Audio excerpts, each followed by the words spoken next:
This is the Rod Langway Fan Club.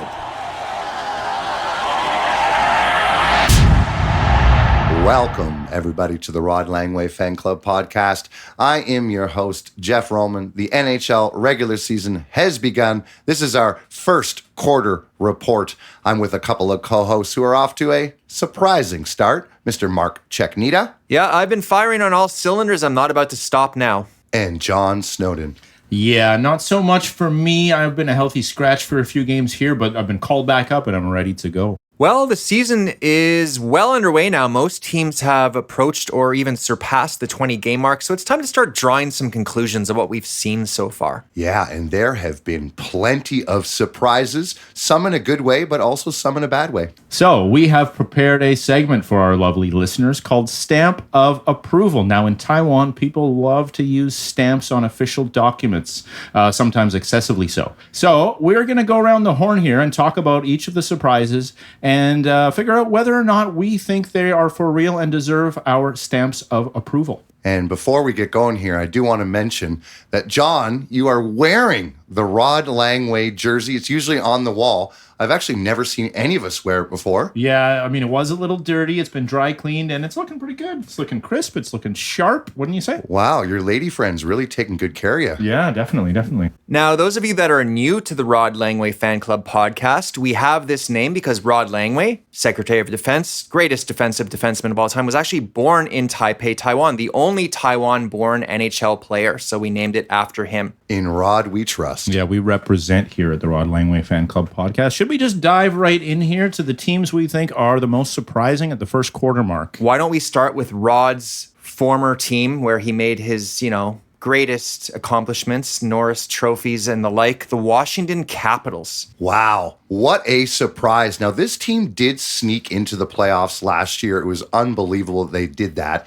And this year, they've been a wagon. Yeah, and led by their captain, number 8, Alexander Ovechkin, leading the NHL in goals with 15 at the tender age of 39. Yes, and very unfortunately, Alexander Ovechkin has fallen victim to a leg injury. He seems to be week to week at present. Hopefully he can get back on his feet soon and keep chasing that record. Yeah, the Russian machine barely ever breaks. Yeah. He's been solid throughout his career. He doesn't miss a lot of games. And it's such a shame because it looked like maybe he had an outside chance of breaking Gretzky's goal record this season. Depending on how the injury goes, it may have to wait until next now. Yeah, now the question becomes, can they continue on this hot pace without their leader? And I think there are some encouraging signs because you look at a guy like Dylan Strome, who was brought in a few years ago on a sweetheart deal. He's leading the team in scoring with 28 points. He's been excellent. Yeah, we said in our season preview show that he was going to have to do his best Nicholas Backstrom impression, and he has. He sure has. But they've also got contributions from Connor McMichael. He's entering his 4th season. And he has really come on board. He's been scoring at a very high rate as well. He's not the only young forward who's producing. Alexei Protas as well. Also point per game player, another young guy with a lot of promise. So He's this is really big dude big out for there. Yeah, big indeed. He's been big in every way imaginable so far this year. Yeah, how about Tom Wilson with some of the grittier duties on the ice? And they made a big acquisition in the offseason, picking up Pierre-Luc Dubois. Now, he's been a bit snake-bitten as far as goals go, but he has been contributing nicely on that second line. Most importantly, he's been playing really good minutes against high-end forwards on the other team, playing a bit of a shutdown role as well. And it sounds like they're really happy with him in the locker room, the effort, the attitude. It's been excellent so far. And how about their decor? They were pretty busy in the offseason. Yes, they were. I mean, last season they brought in Rasmus Sandin at the deadline. We thought he could be a nice piece. And they've added Jacob Chychrun, a guy who had been a little snake-bitten, I guess, in Ottawa, but he's been contributing very nicely on his new team in Washington. Yeah, I don't know why Ottawa gave up on Chychrun so quickly after the acquisition cost that they got him out of Arizona.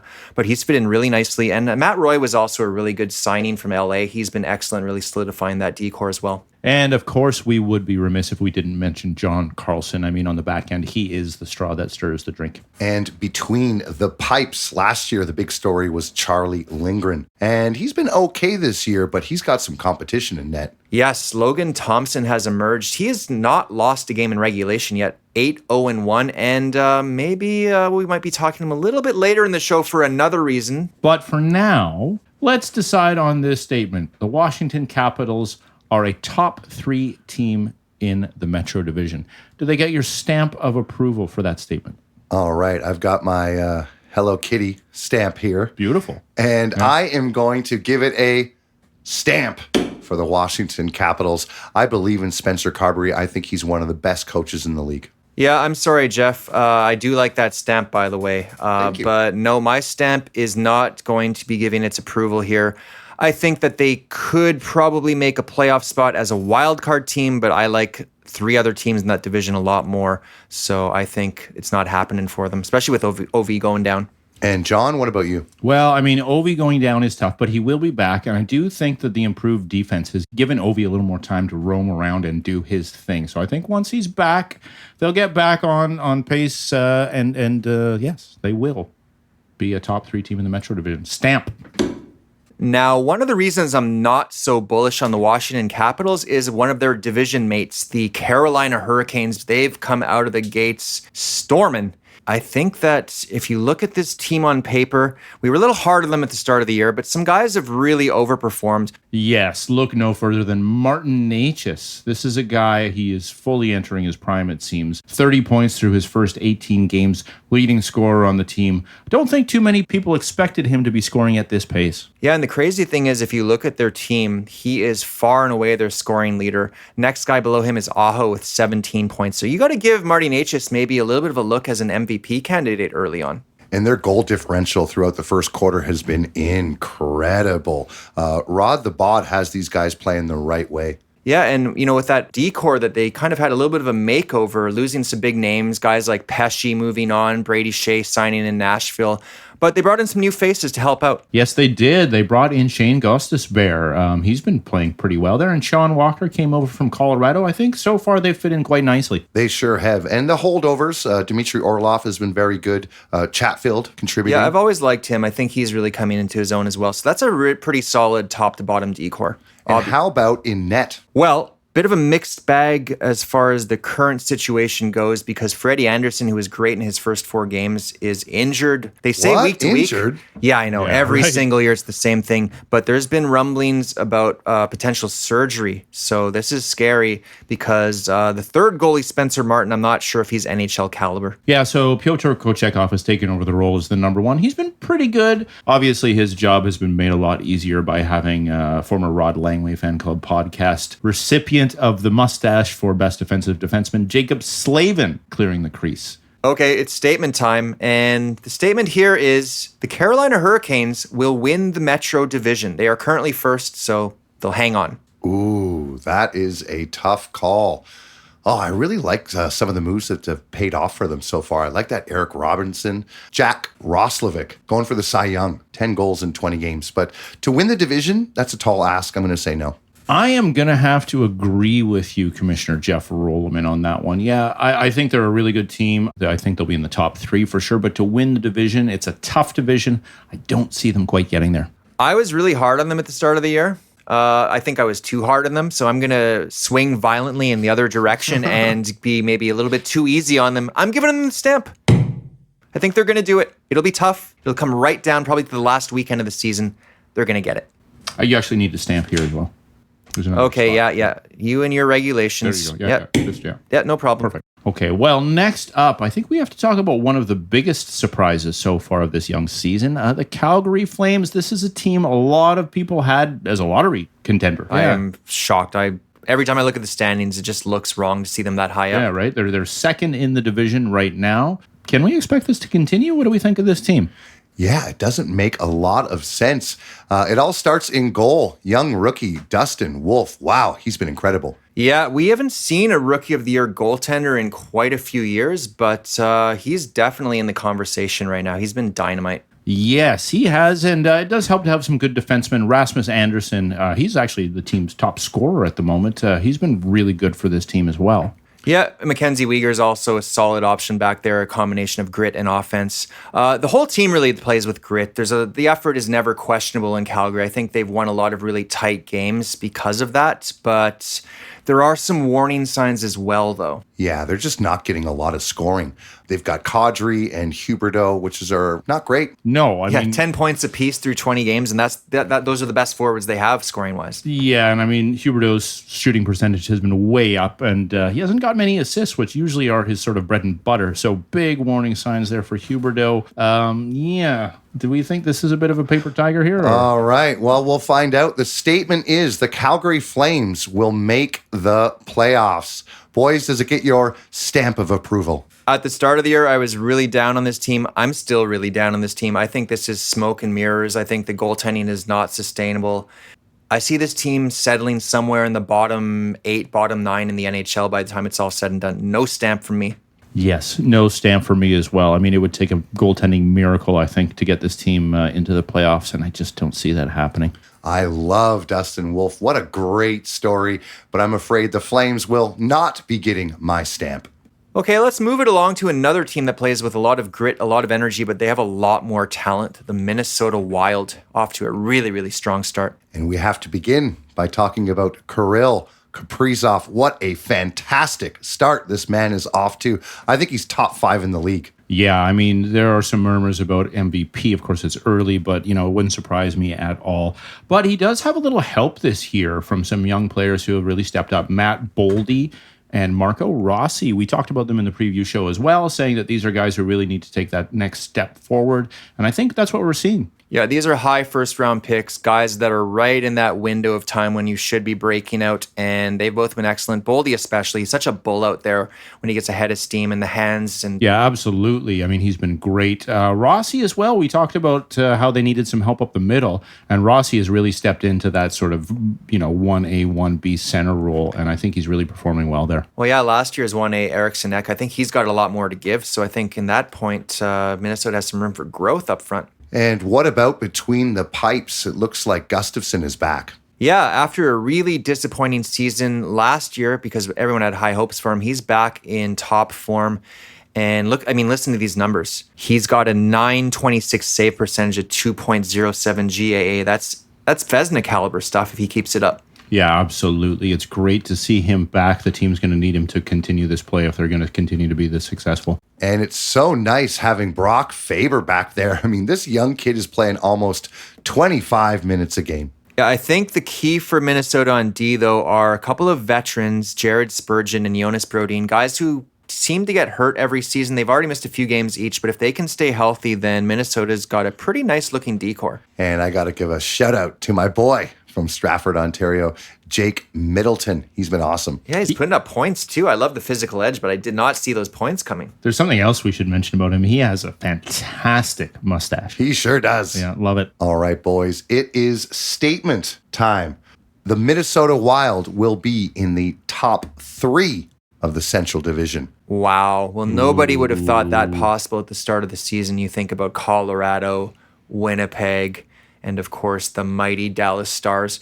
But I think they've got a nice cushion over Colorado, who has some goaltending issues.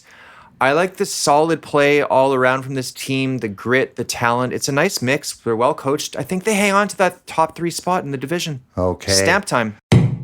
All right. They got Marky's stamp. Oh, I love this story. I really want to see Minnesota do well. The state, they love hockey. But top 3 at this point of the season, I can't do it. I think that this team is for real. I do think that they're good, and I think they're going to continue to be good throughout the rest of the season. However, I just think the other teams are going to catch up to them. Dallas, I picked them to win the Cup. And I do think Colorado, once they get a little healthier and find their feet, are going to overtake them. So no stamp from me. All right, guys, we have one more team that we need to talk about that's been a surprise in a good way. And John, I have a bit of a bone to pick with you. Oh? It's your Winnipeg Jets. Sure. Yeah, you were so down on them. You were so down in our season preview show. What an amazing story. The Jets have been fantastic out of the gate. What do you got to say for yourself? Yeah, well, best start in the history of the NHL through 15 games. I think, like a lot of Winnipeg Jets fans, of course, I'm feeling great, riding the wave, but it really doesn't matter much until the playoffs hit. But I'll enjoy this while I can. So let's just talk about the team. What's going on with this team? How have they been so successful? I think it starts with that dynamic first line. You've got KFC, Kyle Connor, and Mark Scheifele, both with 12 goals, 12 assists, playing great hockey on the first line. And the third member of that line, Gabriel Velarde, has actually stayed healthy. He seems to get hurt every year. He looks great. He's a nice complement to those two. They can score with the best of them. And how about Nikolai Ehlers? He's been pretty good. He has been great. He's off to the best start of his career so far. He's got 22 points so far through the 19 games. Neil Pionk as well, off to a great start, especially for a defenseman. He's got 17 points in 19 games, and he's been really good on the other side of the puck as well, doing a lot of damage with his crushing hits. I think, though, probably if we were to pick one player who has been the best for the Jets, we'd have to look at Connor Hellebuck, the reigning Vezina Trophy winner. He seems to be retaining that Vezina form. Yeah, just don't tell him when the playoffs start. Just tell him it's still the regular season. They'll be fine. But all joking aside, he's been one of the best goalies in the game for a while now. And with him in there and just with that balanced scoring attack, I mean, you look at their third line, Lowry and Appleton. It's just a solid team top to bottom. You don't get a break against this team. They're just rolling four lines constantly, putting on pressure. Yeah, great structures, very hard to score against, and they come at you in waves, very good forecheck. And, I mean, we should probably mention the power play, the best in the league as well. A bit of a surprise there. Yes, absolutely. Well, that's your boy Josh Morrissey, too. He's a great quarterback back there as well. Very underrated. Yeah, for sure. So no lack of talent there. So statement, guys, statement. Does this team win the Western Conference? Ooh, I don't know if I like that That's statement. bold. That is bold. Well, they're top of the league right now, so They are. Yeah.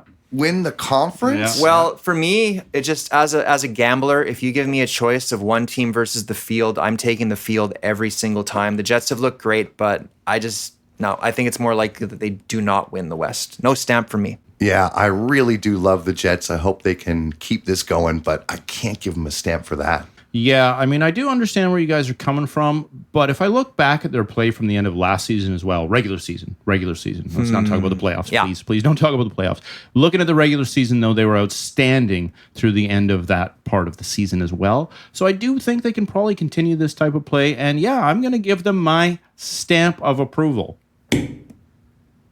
I think there's another page there, John. Oh, yeah. And I think there's another page after that. And that one needs to be in triplicate. Oh, crap. Yeah. Okay. Is that it? I believe so. Okay. All right, boys. Not all surprises are created equally. Let's take a look at some of the bad surprises throughout the first quarter. Well, as a Montreal Canadiens fan, I take great joy in this first surprise. The Boston Bruins sub 500. And as a Leaf fan, I would have to agree with that. Yeah, one of the few things I think Toronto fans and Montreal fans can agree on. But let's look at this team here. They have been pretty horrendous. Kind of across the board, there's not much good to talk about with this team. I mean, David Pastrnak, sub point per game. He's got 8 goals through 20 games. Not what you'd expect from him. Brad Marchand, I know, coming off those surgeries he went through, he's only got 13 points through 20 games. So they do expect a lot more from their top guns. Yeah, and some of those middle of the lineup guys who provided so much last year as well, not really doing much for them. That's true. Charlie Coyle and Pavel Zacha, who had very good seasons last year, have not been bringing it. Yeah, and it's funny because those are two centermen. They actually brought in a third guy to help out with the center depth, Elias Lindholm. He was their big off-season acquisition. He's kind of also been firing blanks with only 9 points so far. So, yeah, that's tough when your centers are giving you nothing. Yeah, and I mean, if you look at the D, same kinds of problems. Charlie McAvoy has not been great. Hampus Lindholm has been hurt, so he's not contributing at all. And just across the board, this team has been really bad. Between the pipes, they're facing similar kinds of problems. And perhaps no surprise that the first casualty of the year for coaches was Jim Montgomery. Yeah, that was a surprise in the sense that I still think he's one of the best coaches in the league, but something has to give when the expectations are that high. They spent all that money on Jeremy Swayman. I mean, you look at his numbers, they're atrocious. He's a 3.47 GAA and an 884 save percentage. I wouldn't blame him totally. I just think the team around him has been so bad. Yeah, I mean, Montgomery will get swept up very quickly by some other team that's looking for a coach. But his days in Boston are done. And so, too, could this team's playoff prospects. So our statement, I think, is the Boston Bruins will not make the playoffs. Oh, this team has just been so consistent. I cannot stamp this. I think they're going to fight back. You think they get in there, hey, Jeff? I do. I think that's reasonable, but I look around at some of the other teams. There's just so many teams that are going to be fighting for those last couple of spots, and they're already in a tough spot. And I don't know, I just don't like the way a lot of the players on their team are trending right now. So you know what? I'm giving it the stamp. The streak ends. Boston misses out just narrowly, maybe finishing 9th in the East. Yeah, I mean, we've been sort of waiting for a changing of the guard in the Atlantic Division for a while. I think this is the year we see that. I'm going to give it my stamp as well. I think Boston does not make the playoffs. Let's move on to the Western Conference, and one of the most exciting off seasons in hockey had to be that of the Nashville Predators. I even heard some buzz for them being a dark horse for the Cup. It's really going badly in Nashville. They've even been talking about a rebuild. What a shocker. Yeah. We talked a lot about this team in our summer show. As well, They yes. brought in 2 huge free agent acquisitions in Steven Stamkos and Jonathan Marchessault, and they have not been pulling their weight. No, they have not. But I mean, if you look around at the team, the whole team has been horrendous. Their goal differential is so bad. A lot of ugly plus minuses on the team. I mean, Roman Josi minus 14, Marchessault and Stamkos minus 12, minus 14. Just across the board, there are very few players who are on the plus side.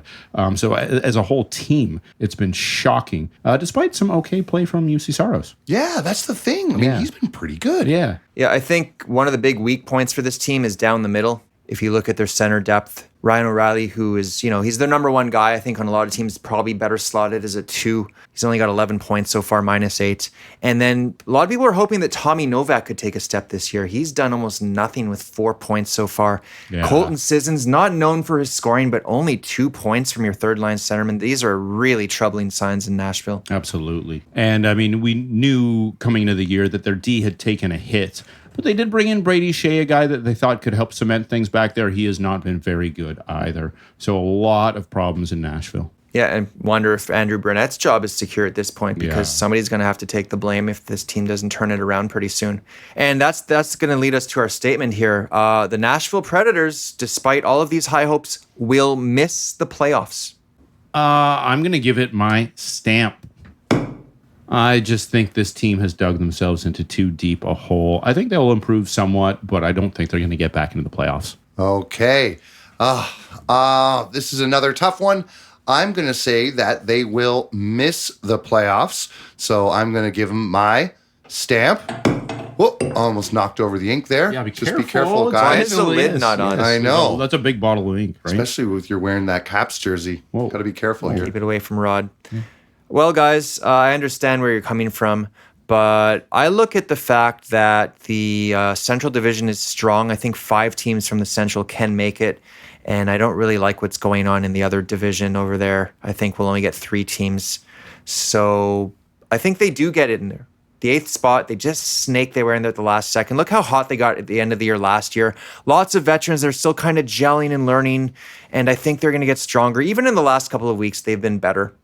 I think Nashville does make it, so no stamp over here. No stamp. Okay. Well, then, I guess this brings us to our last surprise, and that is the Edmonton Oilers. They seem to be building a bit of a reputation for themselves to be slow starters this year. Not quite as bad as last year, but they find themselves here again. What do we have to say about this team? Yeah, they've not been too strong out of the gate, but at least they're better than last year. We can say that.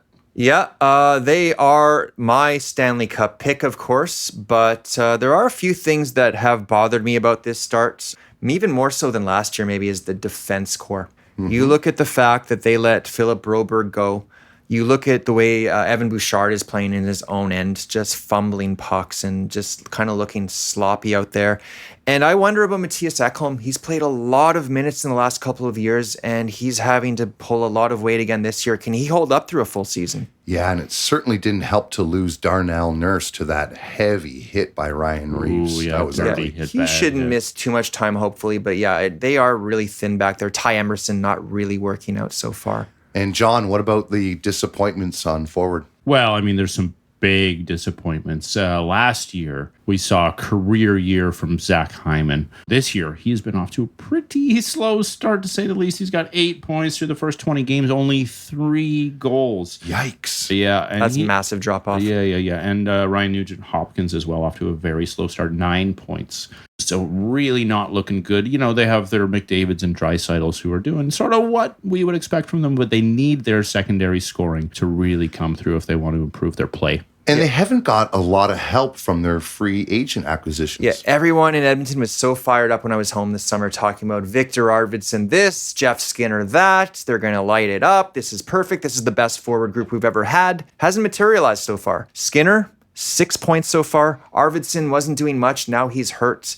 You got to wonder if that money was best spent on these guys. And, you know, they lose a guy like Dylan Holloway, trade a guy like McLeod away. These are two of the fastest skaters they had on the team. The speed's not there anymore. I think that's making a difference. Hey, they got Kapanen.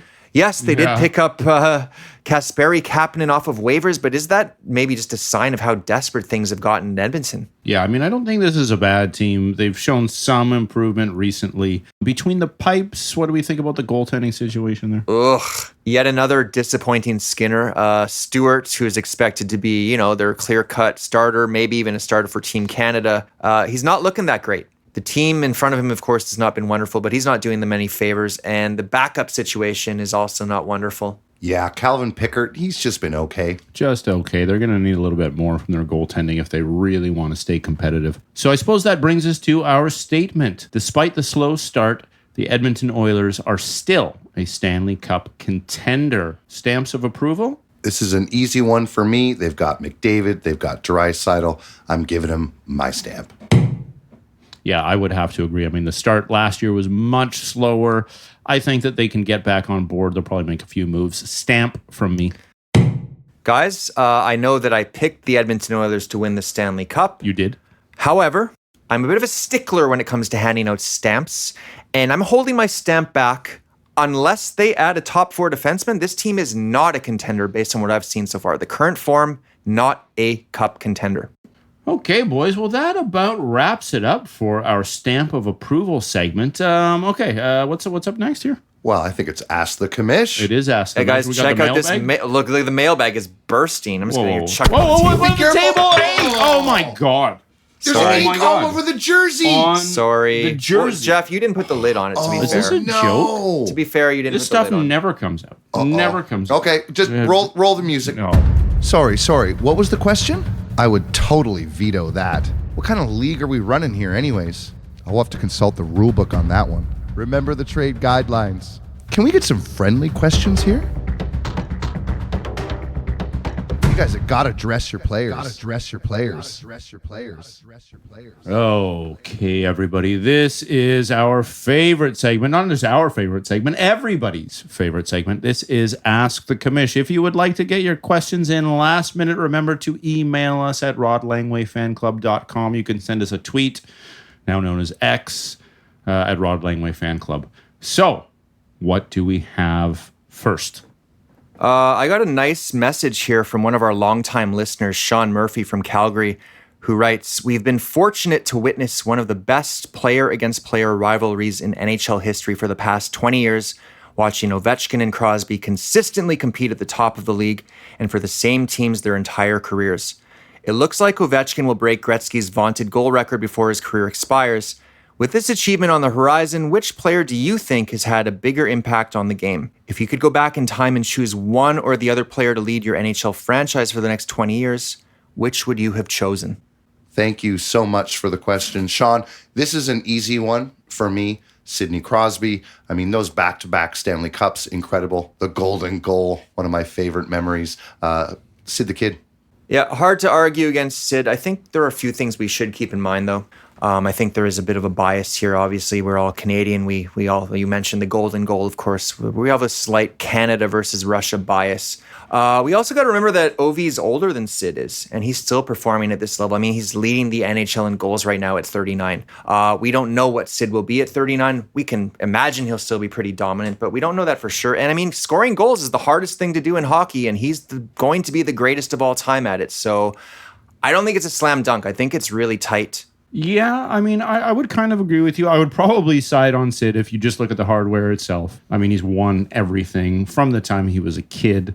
One thing I would probably add to your argument a little bit, Mark, is like imagine in a generation or two when grandson is looking through the hockey record books and he sees Alexander Ovechkin's name there at the top of the goal scoring list. And he sees Sidney Crosby. He's not got too many records. And he sort of says, oh, I mean, Alexander Ovechkin must have been the best player of that era, no? And Grandpa says, well, Sonny, I mean, Sidney Crosby was better than Ovechkin. But for the grandson, he might not see it that clearly. So the record books might just state otherwise. Ovechkin, probably the greatest goal scorer of all time. And, you can't really deny him that. I think one thing we can agree on is that we've all been very fortunate to witness these two legendary careers. And, I mean, they're still going strong. Oh, yeah. So hopefully they've got some more chapters to write in these great stories. I wish that McDavid versus Matthews could live up to that one. No kidding. I mean, I'll never forget their first playoff series where they both scored those hat tricks. That was unbelievable. It's been such a great rivalry to watch. Okay, let's move it along. John, what's next? We have a tweet here from G. Mick Splitsy, and he just says, who are the top 3 picks for Team Canada's goaltender in the Four Nations Cup? Ooh, yeah. That's the question on everyone's mind across Canada right now. Yeah, and we are all big fans of international hockey. Of course. I cannot wait. And this is the question that everybody's talking about. Who are the top 3 Canadian goaltenders? I am going to go out on a bit of a limb here. Okay. I like guys who have dealt with pressure in big games, played big games. Sure. So I'm going to go with Stuart Skinner, Aiden Hill, and Jordan Binnington. Oof, really? Okay. Hey? Well, I mean, all guys have been in the Stanley Cup final, right? Yeah. 2 of them have won. How about you guys? Who would be in net for you? I do not love those choices, Jeff. I'm going to offer a few other names. Samuel Montembeault, Whoa. who I know he's had a rough stretch, but he had a good start. First couple of games were dynamite, and recently he's been pretty good. We got to remember, too, that he played for Canada at the World Championships a few years ago. He was excellent, backstopping them to a gold medal. I think he should be one of the 3. And if you look at current goaltending right now in the league, Logan Thompson is probably the best Canadian goalie so far. You're right. He hasn't You're right, lost Mark. in regulation yet, and I think he should be one of the 3 as well. Yeah, if you're going with who's the hottest right now, he has to be in contention. For sure. And I guess you guys have picked all the good Canadian goaltenders in the world right now. So I'm kind of left to cobble together something from your 2 picks. I mean, I would also say Stuart Skinner. I mean, he's the most recent guy to play in really big games. I'm also going to add Jordan Binnington, Stanley Cup winner. You can be a bit freaky, but I think a calming presence back there, someone you guys have not mentioned, Marc-Andre Fleury as the number 3. Yeah, I've heard a lot of people say he should be the 3rd goalie just based on vibes. Yeah. I don't vibes. hate it. I don't hate it. No, I think that his experience, and I mean, hey, I think he still has it in him to get hot for a game or 2 and steal a win. So why not? Yep. I wanted to ask you guys, we're a quarter way through the season here. Best save percentages for Canadian goaltenders as of right now. Cam Talbot and Mackenzie Blackwood. Do those guys have any shot? Ooh, Blackwood, it's so tough. He's on such a horrible team, but there have been some games this year where he's just absolutely stoned. I think back to that New Jersey game where he just stole the game for them. He is a talented goalie, but I don't think he's going to get a lot of consideration. And John, what about Talbot? I mean, he's been okay. I wouldn't say he's a bit of a veteran for sure, but never played in any big games. I think there's a lot better contenders. Another for guy those we didn't spots. mention, Yeah, guys. Darcy Kemper was playing well before he got hurt for LA. I don't love him as an option, but in such a thin field, I just think it really is wide open at this point. I think the next week or 2 here could really decide it. Yeah, even Jake Allen.